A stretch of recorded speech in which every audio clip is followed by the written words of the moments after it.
Health insurance लेना तो बहुत आसान है, लेकिन इसे क्लेम करते टाइम कई सारी छोटी छोटी कंडीशन के कारण बहुत दिक्कत आती है। मैं आपको 5 पॉइंट बताता हूं और आप चेक कीजिएगा कि आपकी हेल्थ इंश्योरेंस पॉलिसी में ये 5 पॉइंट कवर किए हैं या नहीं। पहला पॉइंट है कोपे। कई सारी इंश्योरेंस कंपनी ये कंडीशन डाल देती है कि आपको इंश्योरेंस क्लेम के टाइम पर कुछ हिस्सा बिल का पहले आपको पे करना है, रिमेनिंग पेमेंट फिर इंश्योरेंस कंपनी करेगी। सेकंड आता है non claimable item.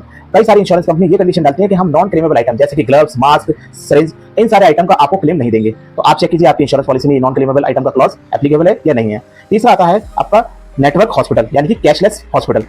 Insurance company आपको कैशलेस फैसिलिटी तभी देगी जब वो हॉस्पिटल उस कंपनी के इंश्योरेंस कंपनी के नेटवर्क में आ रहा होगा। तो पहले आप ये चेक कर लीजिए कि जिस हॉस्पिटल में आप इलाज कराना चाहते हैं वो हॉस्पिटल आपकी इंश्योरेंस कंपनी के नेटवर्क हॉस्पिटल में आता है या नहीं आता है। फोर्थ पॉइंट आता है आपका रूम रेंट। कई सारी इंश्योरेंस कंपनी रूम के रेंट पर कैप लगाती हैं। आपको चाहिए एसी रूम और वो अलाउड कर रही है नॉन एसी रूम, तो आप चेक कीजिए कि आपकी इंश्योरेंस कंपनी ने कौन सा रूम अलाउड किया है। फिफ्थ और सबसे इंपॉर्टेंट पॉइंट है अनलिमिटेड रिचार्ज। इसका मतलब होता है कि आप पूरे एक साल में कितने बार और कितने अमाउंट तक का क्लेम ले सकते हैं। मान लीजिए आपके पास 10 लाख रुपए का इंश्योरेंस है और आपने पहले ही महीने में 10 लाख रुपए का इंश्योरेंस क्लेम कर लिया, तो क्या आप फिर से अगर बीमार होते हैं तो आप फिर से 10 लाख रुपए तक का इंश्योरेंस क्लेम कर सकते हैं? अगर आपकी इंश्योरेंस पॉलिसी में अनलिमिटेड रिचार्ज का ऑप्शन एप्लीकेबल होगा तो आप कितने भी बार 10 लाख रुपए का क्लेम कर सकते हैं। अगर नहीं होगा तो आप नहीं कर पाएंगे। इसलिए पॉलिसी लेते टाइम केवल प्रीमियम को कंपेयर मत कीजिए, इन सारे क्लॉजेस को भी देखिए जिससे कि आपको क्लेम देते समय कोई भी प्रॉब्लम नहीं आए। इंश्योरेंस पॉलिसी में इनमें से कौन सा पॉइंट एप्लीकेबल है कमेंट करके जरूर बताइएगा और इसी तरह की वीडियोस के लिए फॉलो कीजिए योर ट्रेडिंग सीए।